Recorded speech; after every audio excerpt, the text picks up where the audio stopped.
यह बात हमारे देश की आज़ादी के समय की है। ईसाई परिवार में जन्मी मेरी अपने माता पिता की इकलौती संतान थी। वह सबकी आंखों की तारा थी। अब सब उसे बहुत ही प्यार करते थे। बचपन से ही पढ़ने लिखने में अच्छी थी। उसके माता पिता उसकी हर जरूरत का अच्छे से ख्याल रखते थे। धीरे धीरे मेरी बड़ी हो गई थी। उसके अपने भाई बहन तो कोई नहीं थे, लेकिन उसके एक बुआ जी और फूफा जी थे। दोनों ही मेरी से बहुत प्यार करते थे। बुआ फूफा जी के दोनों बच्चे, एक बेटा और एक बेटी थी। मेरी अपने दोनों भाई बहनों से बहुत ही प्यार करती थी और उनके साथ ही रहती थी। वे दोनों भाई बहन भी मेरी से बहुत प्यार करते थे और उसे दीदी बोला करते थे। उनके बीच उम्र का फासला लगभग 12-13 साल के आसपास था। जब मेरी ने 12वीं क्लास अच्छे अंकों से पास की तो मेरी के पिताजी को उसी के कुछ जान पहचान वाले लोगों ने सलाह दी कि वे अब कोई अच्छा घर बार देकर मेरी का वह कर दे। आगे पढ़ाने से मेरी को क्या फायदा है। यह उस जमाने की बात है जब लड़कियों को सिर्फ चूल्हे चौके तक ही सीमित रखा जाता था।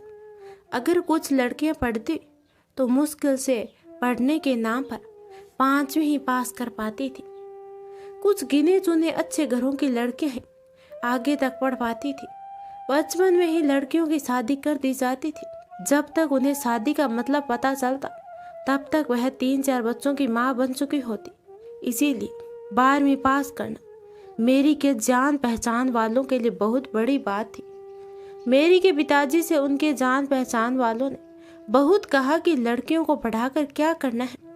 आखिर उसे एक ना एक दिन अपने तो घर जाना ही है। 12वीं पास करवा दी है, यह कोई छोटी बात थोड़ी है। आजकल इतना भी लड़कियों को कौन पढ़ाता है। लेकिन मेरी के पिताजी एक पढ़े लिखे समझदार और सुलझे हुए इंसान थे। वे चाहते थे कि मेरी पढ़ लिख कर एक अच्छा अधिकारी बने और अपने पैरों पर खड़ी होकर खुद का और अपने परिवार का नाम रोशन करे। मेरी भी अपने पिता के इस सपने को साकार करना चाहती थी। इसीलिए वह दिन रात पढ़ाई में मेहनत करती थी। 12वीं क्लास के बाद मेरी ने कॉलेज में एडमिशन ले ली। वहीं उसके बुआ के दोनों बच्चे हॉस्टल में पढ़ने के लिए चले गए। मेरी देखने में किसी अप्सरा से कम नहीं थी। पहले दिन जब मेरी अपने कॉलेज गई तो सभी लड़के लड़कियां उसकी खूबसूरती देखकर हैरान रह गए। हर कोई उससे दोस्ती करना चाहता था। कॉलेज का हर लड़का मेरी की खूबसूरती का दीवाना था, लेकिन मेरी इन सब बातों पर कोई ध्यान नहीं दिया करती थी। उसे सिर्फ अपनी पढ़ाई से मतलब था। कॉलेज के लड़के किसी न किसी बहाने से मेरी से बात करना चाहते थे, उससे दोस्ती करना चाहते थे, लेकिन मेरी उनसे भूल कर भी बात करना पसंद नहीं करती थी। मेरी की खूबसूरती को देखकर कॉलेज के लड़के जल बन जाते, लेकिन मेरी के अच्छे व्यवहार की वजह से मेरी ने कुछ ही दिनों में सब लड़कियों का दिल जीत लिया और वो सब लड़के उसकी अच्छी सहेली बन गए। मेरी मन लगाकर अच्छे से अपनी पढ़ाई करती और खाली वक्त अपनी सहेलियों के साथ मस्ती करती। उसी कॉलेज में एक लड़का पढ़ता था, मदन, और लड़कों की तरह मदन भी मेरी की खूबसूरती का दीवाना था। वह मेरी से बात करने का कोई न कोई बहाना तलाशा करता था। वह हमेशा मेरी को निहारा करता, लेकिन मेरी उसकी तरफ कोई ध्यान नहीं देती थी। एक दिन मेरी अपने कॉलेज का कोई प्रोजेक्ट लेकर जल्दी से जल्दी आ रही थी, तभी अचानक पैर फिसलने से उसके प्रोजेक्ट फाइल कीचड़ में गिर गए और सारे खराब हो गए। यह देखकर मेरी को बहुत दुख हुआ और उसकी आंखों से आंसू निकलने लगे कि उसने सारी रात मेहनत कर बड़ी मुश्किल से हर प्रोजेक्ट को तैयार किया था। अब उसे डांट पड़ेगी। लेकिन उसी समय मदन वहां आ जाता है और मेरी को दुखी देखकर मेरी से पूछता है, तो मेरी कुछ नहीं कहती। दोबारा पूछने पर मेरी दुखी होकर सारी बात बता देती है। यह देखकर मदन अपना प्रोजेक्ट मेरी को यह कहकर दे देता है, तुम मेरा प्रोजेक्ट ले लो, मैं वापस बना लूंगा। मेरी मना कर दी, लेकिन मदन के बार बार कहने पर आखिर में मेरी उसकी प्रोजेक्ट ले लेती है। उस घटना के बाद मेरी के मन में मदन की एक अच्छी छवि बन जाती है। मदन को भी अब जैसे बात करने का मौका मिल गया हो। वह किसी न किसी बहाने से मेरी से बातें करता, यहाँ तक कि जब भी मेरी को कोई मदद की जरूरत होती तो बिना कुछ सोचे समझे ही उसकी मदद कर देता। धीरे धीरे दोनों के बीच अच्छी दोस्ती हो गई और दोनों एक दूसरे से खुलकर बातें करने लगे। दोनों एक दूसरे के साथ कॉलेज आते, पढ़ाई में एक दूसरे की मदद करते, कॉलेज का लंच टाइम अकेले ही खाते थे। उनकी यह दोस्ती कब प्यार में बदल गई उन्हें पता ही नहीं चला। दोनों के चर्चे पूरे कॉलेज में फैल चुके थे, लेकिन दोनों जमाने की परवाह किए बिना ही बेपनाह अपने प्यार में खोए रहे थे। धीरे धीरे समय गुजरने लगा और आखिर में कॉलेज का आखिरी साल आ जाता है। तब तक मेरी और मदन के प्यार के चर्चे मेरी के पापा के कानों में पहुंचते हैं। यह सब पता चलते ही मेरी के पापा आग बबूला हो जाता है और गुस्से में चिल्लाते हुए मेरी को आवाज लगाते हैं। आवाज सुनकर मेरी और उसकी माँ दोनों ही मेरी के पापा के पास जाती है। तब मेरी के पापा गुस्से में कहते हैं, मेरी, यह मैं क्या सुन रहा हूँ कि तुम कॉलेज के किसी हिंदू लड़के के साथ तुम्हारा चक्कर है। तुम कॉलेज पढ़ने जाती हो या कुछ और करने। यह सुनकर मेरी ने कोई जवाब नहीं दिया। उसके पापा और गुस्से में चिल्लाते हुए बोले, सुनाई नहीं देता कि मैं तुमसे कुछ पूछ रहा हूँ? क्या है, क्या सच है? यह सुनकर मेरी अपने पापा की तरफ देखती है और घबराते हुए हड़बड़ाकर कहती है, हाँ पापा। यह सुना था कि उसके पापा आग बबूला उठते और वह जैसे ही गुस्से में मेरी पर हाथ उठाने लगते हैं तो उसकी माँ बीच में आ जाती है। तब मेरी के पापा कहते हैं, यह सब कुछ तुम्हारे लाड प्यार का नतीजा है कि यह हमारे हाथों से निकल गई है। इसे पता भी है कि इसने कितनी घटिया हरकत की है। आज के बाद इसका लिखना पढ़ना सब बंद और आज के बाद घर से बाहर नहीं निकलेगी। यह सुनकर मेरी रोने लग जाती है।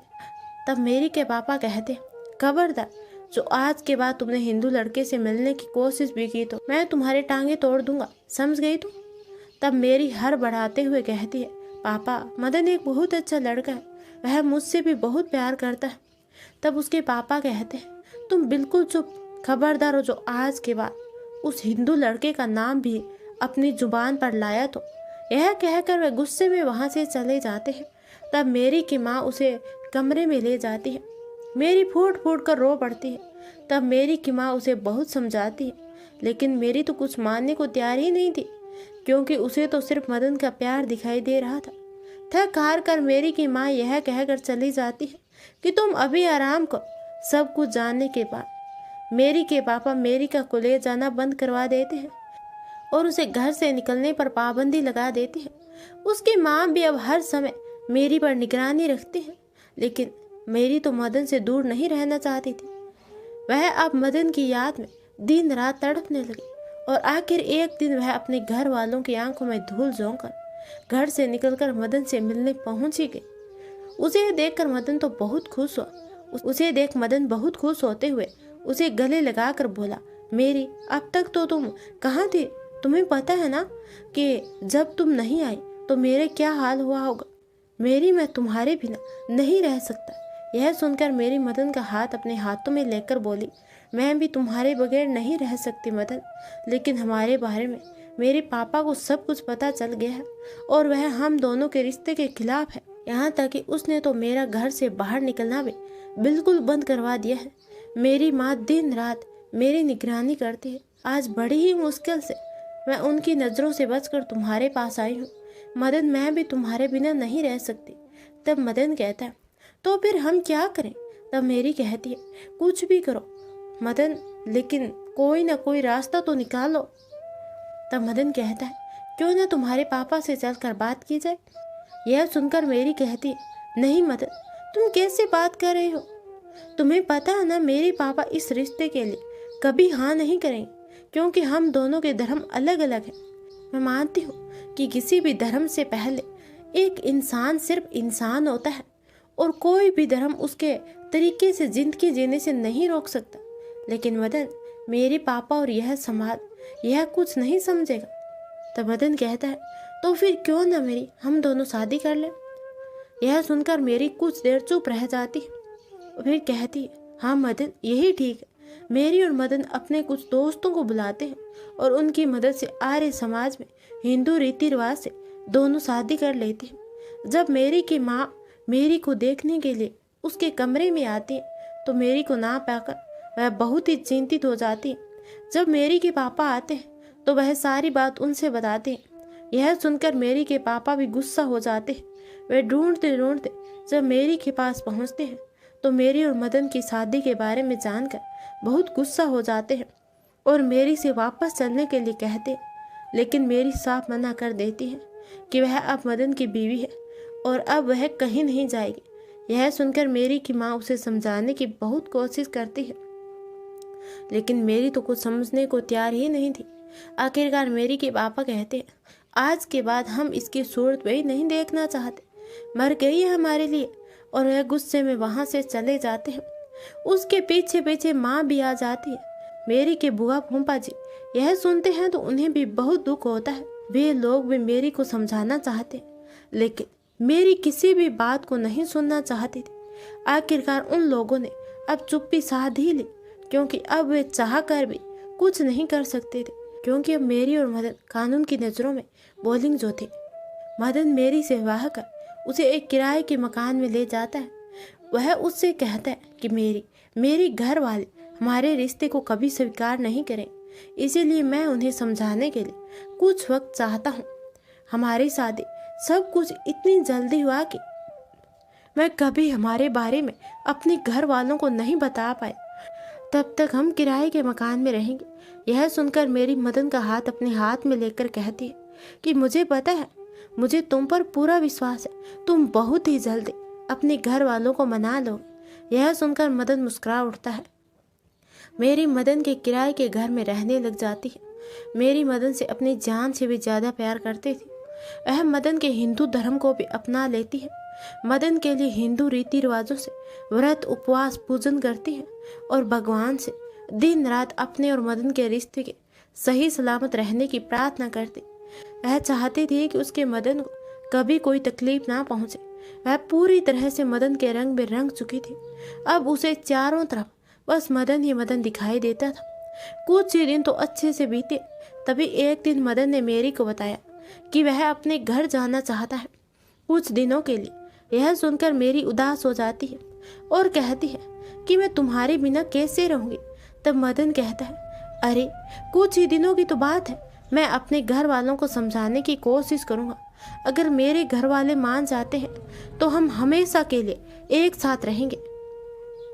यह सुनकर मेरी के चेहरे पर मुस्कान आ जाती है और वह मदन के गले लगकर कहती है, ठीक है तुम चले जाना, लेकिन जल्दी लौट कर आना। फिर मदन अपने घर चला जाता है।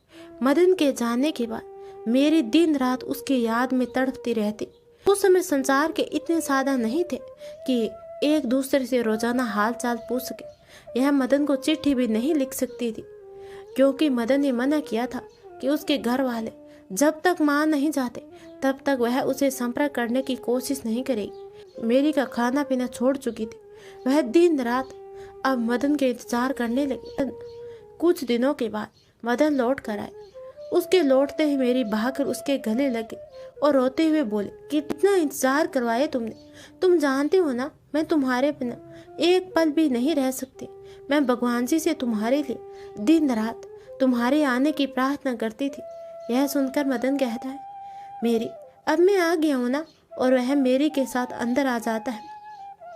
तब मेरी कहती है, आप जल्दी से हाथ मुँह धो लो, तब तक मैं आपके लिए चाय बना कर लाती हूँ। यह कहकर वह मदन के लिए चाय बनाने के लिए चली जाती है। जब चाय बनाकर लाती है तो देखती है कि मदन कुछ उदास सा था।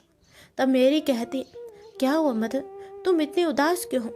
यह सुनकर मदन मेरी का हाथ अपने हाथों में लेकर कहता है, मेरे घर वाले इस रिश्ते के खिलाफ है। वह नहीं चाहते कि मैं तुम्हें इस घर में लेकर जाऊं। वह नहीं चाहते कि मैं तुम्हें उस घर में लेकर जाऊं या तुमसे कोई रिश्ता रखूं। उन्होंने साफ कह दिया है कि मुझे तुम में से और उनमें से किसी एक को चुनना होगा। लेकिन मैं तुम्हारे बिना नहीं रह सकता, ना ही अपने परिवार के बिना रह सकता हूँ।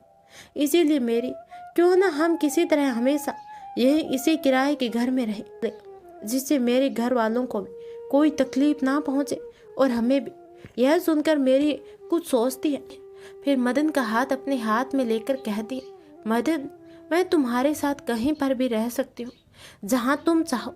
तुम्हारी खुशी में ही मेरी खुशी है। यह कहकर वह मदन के गले लग जाती है मेरी मदन के साथ उसी किराए मकान में रहने लग जाती है। घर का खर्च के लिए मदन भी एक प्राइवेट कंपनी में जॉब कर लेता है। वही मेरी एक स्कूल में अध्यापिका की नौकरी कर लेती है। उनका गुजारा आसानी से चल रहा था। शादी के बाद मेरी के घर वालों ने मेरी और मदन को साफ मना किया था। इसीलिए मेरी का उनसे ज़्यादा रिश्ता भी नहीं था, क्योंकि मेरी नहीं चाहती थी कि उनके घर वालों की वजह से वह मदन से दूर रहे।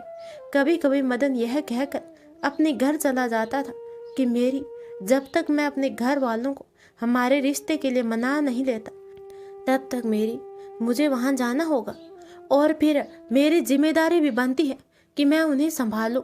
यह कहकर वह कुछ दिनों के लिए अपने घर चला जाता है।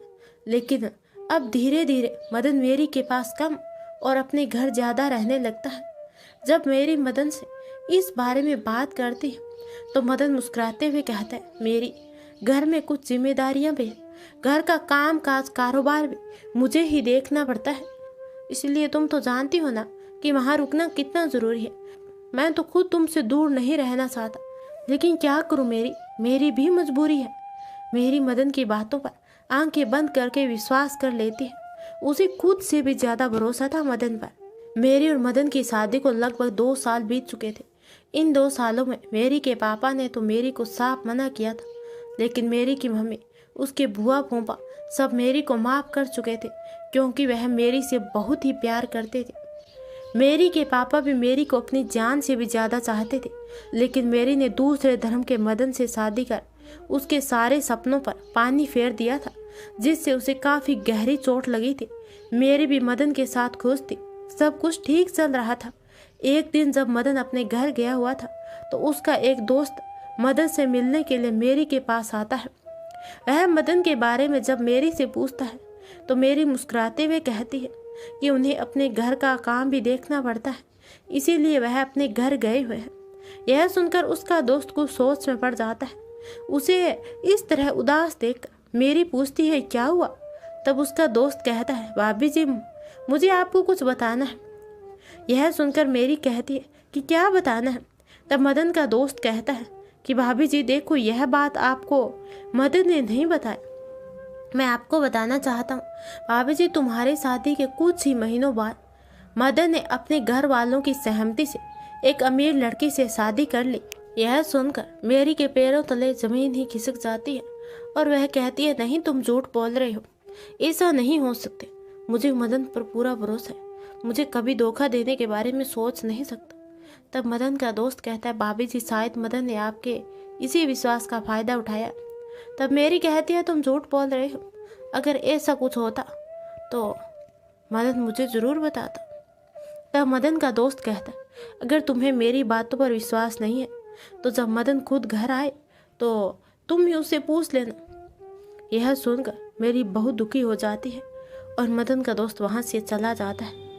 जब कुछ दिनों के बाद मदन घर आता है तो मेरी को इतनी दुखी और परेशान देखकर पूछता है, क्या हुआ, तुम इतनी परेशान क्यों हो?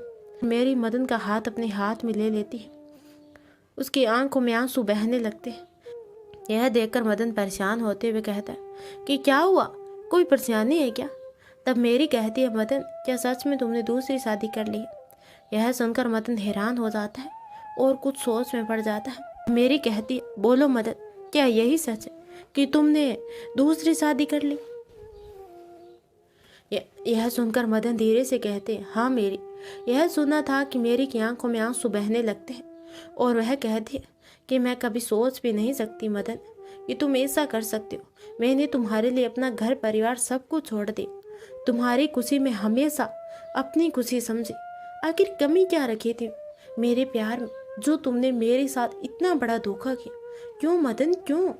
अगर तुम मुझसे प्यार ही नहीं करते थे तो फिर शादी क्यों की? क्यों मेरी जिंदगी बर्बाद की?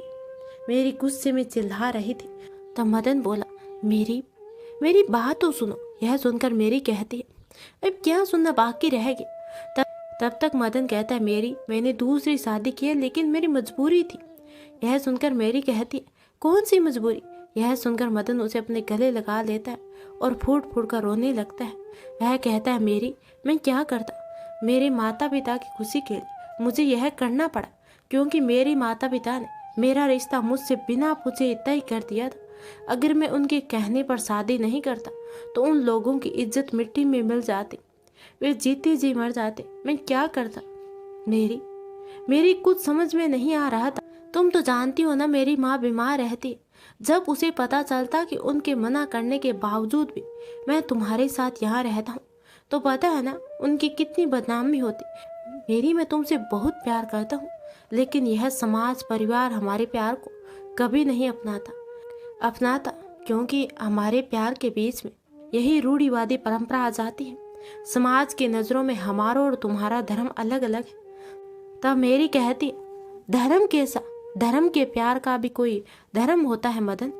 अरे जब तुम्हें यही सब कुछ देखना था तो फिर तुमने प्यार करते हो मेरा धर्म क्यों नहीं देखा मदन? मेरा धर्म चाहे जो भी हो, लेकिन मैंने तुम्हारे धर्म, तुम्हारे रीति रिवाज से तुमसे शादी की है। शादी के बाद मैंने तुम्हारा धर्म अपनाया, तुम्हारी खुशी के लिए दिन रात अपने धर्म के रीति रिवाजों तरीकों से अपना लिया। फिर अब तुम कौन से धर्म की बात कर रहे हो मदन? यह सुनकर मदन उसका हाथ अपने हाथ में लेकर कहता है, मैं तुम्हारी तकलीफ समझ सकता हूँ मेरी। अरे जितनी तकलीफ तुम्हें हो रही है उतनी तकलीफ मुझे हुई थी कि किसी और से शादी करते वक्त। लेकिन मैं तुम्हारे सर की कसम खाकर कहता हूँ, मैंने दूसरी शादी जरूर की है, लेकिन तुम्हारा हक किसी और को नहीं दी। मैंने आज तक भी अपनी बीवी की तरफ आंख उठाकर भी नहीं देखा। मेरे दिल में सिर्फ तुम्हारे लिए प्यार है और तुम्हारे लिए ही रहेगा। हाँ, मेरी बातों पर यकीन कर। मैंने सिर्फ अपने माँ बाप की खुशी के लिए, समाज में उनकी इज्जत के लिए शादी जरूर की, लेकिन कभी उस शादी को नहीं माना। यह सुनकर मेरी मदन की तरफ देखते हुए हड़बड़ाते हुए कहती, तुम सच कह रहे हो ना मदन? तब मदन अपने आंसू पोंछते हुए कहता है, हाँ मैं सच कह रहा हूँ। तुम यही जानना चाहती थी ना कि मैंने तुम्हें यह बात क्यों नहीं बताई? तो यह सब कुछ बताकर मैं तुम्हें ठेस नहीं पहुंचाना चाहता था।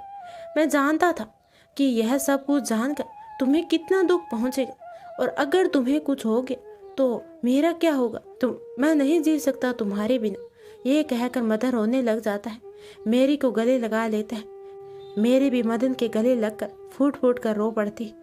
मेरी को मदन की बातों पर विश्वास हो जाता है और वह कहती है, मदन मुझे माफ कर दो। मैंने बिना सोचे समझे ही तुमसे कितना कुछ बोल दी, क्योंकि मैं किसी और के साथ तुम्हें नहीं देख सकती। मैं नहीं सहन कर सकती कि मेरे सिवा तुम्हारी जिंदगी में कोई और आए। यह सुनकर मदन कहता है, मेरे दिल में सिर्फ तुम हो और हमेशा तुम ही रहोगी। मैं तुमसे वादा करता हूँ। मेरी को मदन की बातों पर पूरा विश्वास हो जाता है। अब पहले की तरह ही मदन और मेरी एक साथ रहने लगते हैं। मेरी ने मदन की शादी की बात किसी को नहीं बताई। मदन अब पहले की तरह ही अपने घर जाता, लेकिन मेरी उसकी मजबूरी समझती थी, क्योंकि मदन ने कह रखा था कि अगर मैं अपने घर नहीं जाऊंगा तो मेरे घर वालों को मेरे ऊपर शक हो जाएगा, और अगर उन्हें हम दोनों के बारे में पता चल गया तो उन्हें बहुत ठेस पहुंचेगी, और वे हम दोनों को कभी साथ नहीं रहने देंगे। और तुम तो मेरी मजबूरी ही जानती हो कि मैं तुम्हें खो नहीं सकता। यह सुनकर मेरी कुछ नहीं कहती, लेकिन मेरी को मदन पर विश्वास था कि चाहे मदन कहीं भी रहे, लेकिन उसका हक किसी और को नहीं देगा। इस तरह मेरी और मदन की शादी को पूरे 8 साल हो गए। इन 8 सालों में मेरी ने महसूस किया कि मदन सिर्फ अपने स्वार्थ के कारण उससे जुड़ा हुआ है, लेकिन सब कुछ जानकर भी मेरी तो जैसे उसके प्यार में अंधी थी, वह सब कुछ जानकर भी अनजान बनी रहती। इन 8 सालों में मेरी गर्भवती हुई। जब उसे अपनी माँ बनने की खबर पता चली तो वह बहुत खुश हुई और उसने खुशी खुशी मदन को यह बात बताई। लेकिन मदन इन सब से खुश होने की बजाय बहुत दुखी हो गया। उसने मेरी से अबॉर्शन करवाने के बारे में कहा, लेकिन मेरी ने अबॉर्शन करवाने के लिए साफ मना कर दी। तब मदन मेरी का हाथ अपने हाथ में लेकर बोला, अभी हमारी इतनी आर्थिक स्थिति ठीक नहीं है कि हम अपने बच्चे का अच्छे से पालन पोषण कर सके, और मैं चाहता हूँ कि मेरे बच्चे को हमारे रिश्ते को इस समाज में इज्जत मिले। इसलिए जब तक सब कुछ ठीक ना हो जाए हम बच्चा पैदा नहीं करें। मेरी चाहकर भी कुछ नहीं बोल पाई और मदन की बातों में आकर ना चाहते हुए भी अपना अबॉर्शन करवा दिया। मदन ने अस्पताल में अबॉर्शन के साथ साथ डॉक्टरों को मोटी रिश्वत देकर कुछ ऐसा करवाया मेरी कभी भी माँ नहीं बन सकती, और यही हुआ। फिर मेरी कभी भी माँ नहीं बन सकती। मदन हमेशा काम का बहाना कर अपने घर जाता और काफी दिन बाद लौटता।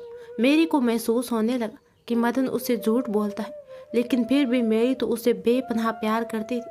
वह चाह कर भी कुछ नहीं करती थी। एक दिन मेरी को पता चला कि मदन के अपने दूसरी बीवी के 3 बच्चे हैं। यह सुनकर तो मेरी की जैसी दुनिया ही खत्म हो गई। उसे अपने कानों पर विश्वास नहीं हुआ कि हमेशा उससे प्यार की बातें करने वाला, हमेशा अपना भरोसा देने वाला मदन ने हमेशा उसे अंधेरे में रखा। जब मदन से मेरी इस बारे में बात करती तो हमेशा की तरह इस बार भी मदन अपनी आंखों में आंसू भर लेता और फूट फूट कर रोने लगता है। कहता है, मेरी मैं क्या करूं, मेरी तो हालत ही उस तरह की, धोबी का कुत्ता घर का न घाट का। मेरी मुझे पता है कि मैं तुम्हारे साथ गलत किया, लेकिन मैंने हमेशा तुमसे प्यार किया है। मैंने अपनी दूसरी बीवी की तरफ आग उठाकर भी नहीं देखा, लेकिन पहले तो मेरी बीवी ने इस बात को नजरअंदाज किया, लेकिन फिर उसे महसूस होने लगा मैं इस शादी से खुश नहीं हूँ।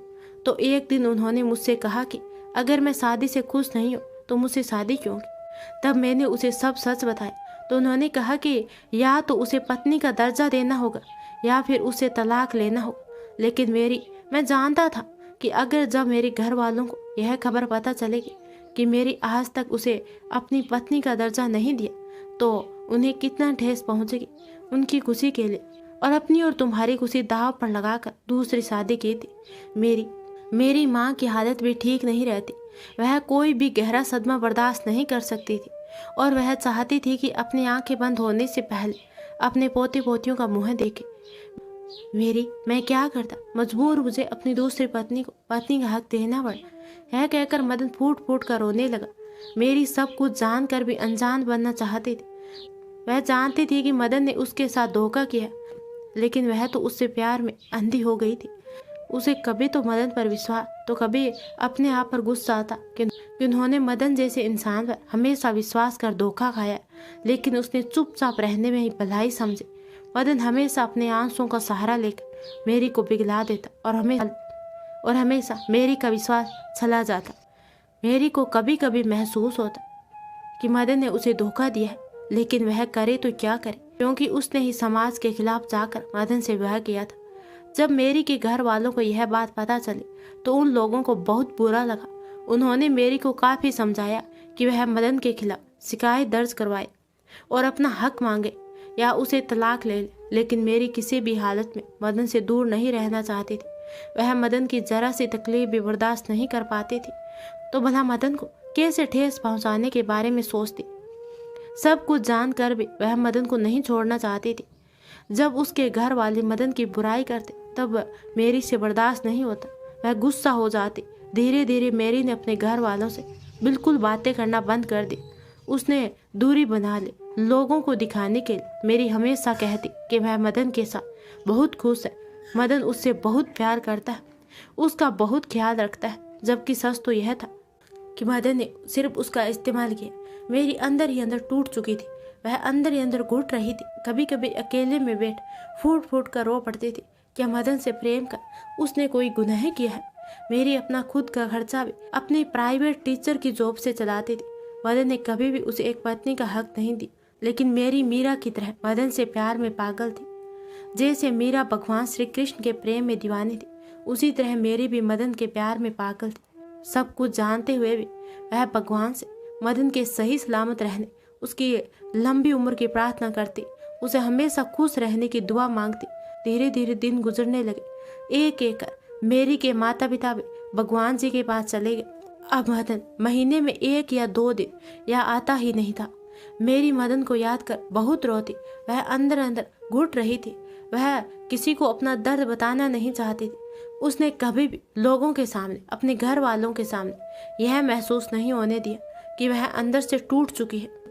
उसे देख कोई भी नहीं बता सकता था कि उसके मुस्कुराते चेहरे के पीछे कितनी दुख तकलीफ छिपी हुई है। इसी तरह दिन गुजरे, साल बीते। अब जैसे मदन मेरी से दूर रहना चाहता था। वह अपनी दूसरी बीवी, अपने परिवार के साथ खुश था।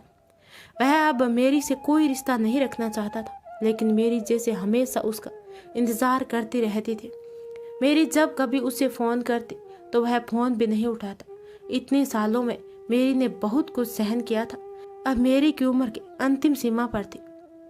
धीरे धीरे मेरी की तबीयत खराब रहने लगी। वह अक्सर बीमार रहने लगी, लेकिन मदन को इन सब से कोई मतलब नहीं था। बातों ही बातों में जब कभी मेरी मदन को फ़ोन करती तो अपनी बीमारी के बारे में बताती, तब मदन जैसे सुनकर भी अनसुना कर देता था। उसे मेरी का उसे फ़ोन करना भी नागवार गुजरता था। मेरी के माता पिता की मौत तो कई साल पहले ही हो चुकी थी। मेरी का अगर इस दुनिया में कोई था तो उसकी बुआ का लड़का और बुआ की लड़की दोनों थे, जो मेरी से बहुत प्यार करते थे। मेरी के फुम्परे भाई ने कभी भी उसे एक सगे भाई की कमी महसूस नहीं होने दी। वह हमेशा मेरी का अच्छे से ध्यान रखता था। वह जानता था कि मेरी अंदर से पूरी तरह टूट चुकी है, लेकिन वह लोगों के सामने यह नहीं बताना चाहती थी। यहाँ तक कि जब कभी मेरी बीमार पड़ती, मेरी का भाई भी उसे अस्पताल ले जाता और उसका इलाज करवाता, और जब मेरी ठीक होती तो मदन आ जाता अपनी हवस पूरी करने। मेरी के फुम्परे भाई बहन समय समय पर उससे मिलने आता, उसका हालचाल पूछते, क्योंकि वह मेरी को अकेला नहीं छोड़ना चाहते थे। वह जानते थे कि मेरी चाहे किसी को न बताए, लेकिन वह किस दुख दर्द में है। उन लोगों को मेरी की हालत देखकर बहुत दुख होता, वही मदन पर उन्हें बहुत गुस्सा आता। धीरे धीरे मेरी की हालत और भी दयनीय हो गई। अब उसने खाट पकड़ ली थी, उसे उठने बैठने की सब में परेशानी होने लगी। उसने इलाज करवाया, लेकिन कोई फायदा नहीं हुआ। मेरी की उम्र भी लगभग 74 साल के आसपास हो चुकी थी और वह तन और मन दोनों से ही काफी कमजोर हो चुकी थी, और उसे महसूस हुआ उसने मदन के प्यार में अंधा होकर अपना सब कुछ गवा दिया। उस प्यार में जो उसे कुछ हासिल ही नहीं हुआ। वह तो अपने प्यार के प्रति पूरी तरह समर्पित थी, लेकिन उसके प्यार ने हमेशा उसे धोखा दिया। उसने मदन के लिए अपने घर वालों को भी कितनी ठेस पहुंचाई। मेरी की हालत बहुत खराब थी, यहाँ तक कि उसके पड़ोसी ही उसे खाना देते थे, लेकिन मदन ने एक बार भी आकर मेरी को नहीं देखा। अब मेरी उसके लिए सिर्फ बोझ की तरह थी। मेरी की आंखों में यह सोचते हुए आंसू छलक आते कि उन्होंने तो हमेशा मदन से निस्वार्थ भाव से प्रेम किया था, और मदन ने हमेशा उसे केवल इस्तेमाल किया। अब वह भगवान से प्रार्थना करती कि हे भगवान, मुझे अब नहीं जीना, बहुत सहन कर लिया, अब और नहीं सहन कर सकते, मुझे अपने पास बुला लो।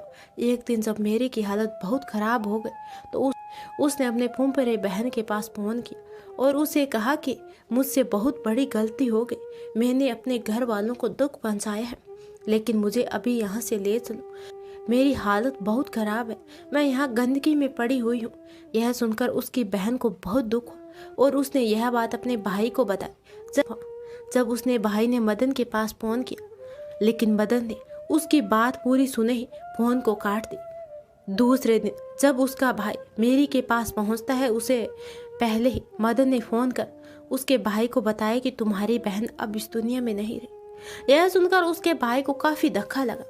जब वह वहां पहुंचता है तो अपनी बहन की लाश को देखकर फूट फूट कर रो पड़ता है। मेरी के पड़ोसियों ने उसे बताया कि जब सुबह मेरी की एक पड़ोस में उसे चाय देने गई, तब मेरी ने दरवाजा नहीं खोला। काफी खटखटाया, लेकिन मेरी ने दरवाजा नहीं खोला। जब उसने लोगों की मदद से मेरी का दरवाजा खुलवाया तो देखा कि मेरी इस दुनिया को छोड़कर जा चुकी थी। मेरी के अंतिम संस्कार से पहले मदन भी आया। मदन मेरी की लाश को देखकर मगरमच्छ के आंसू बहाने लगा, जैसे उसकी तो दुनिया ही वीरान हो गई। वह लोगों के सामने दिखावा कर रहा था। मेरी का अंतिम संस्कार किया गया। फिर मदन मेरी का जो कुछ रुपए पैसे थे सब अपने साथ ले गया और कुछ फोटो मेरी के भाई को यह कहते हुए थमा दे कि यह तुम्हारी बहन की आखिरी निशानी है।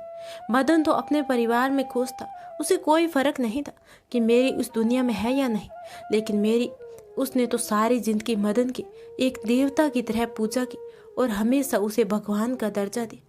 मेरी ने हमेशा मदन से राधा की तरह सच्चा प्रेम किया। रुक्मणी की तरह समाज के खिलाफ जाकर मदन का हाथ थामा और अपनी पत्नी धर्म निभाया। मीरा की तरह उसे भगवान मानकर पूजा और अपने अंतिम समय में उसे देखने के लिए तरसती रही।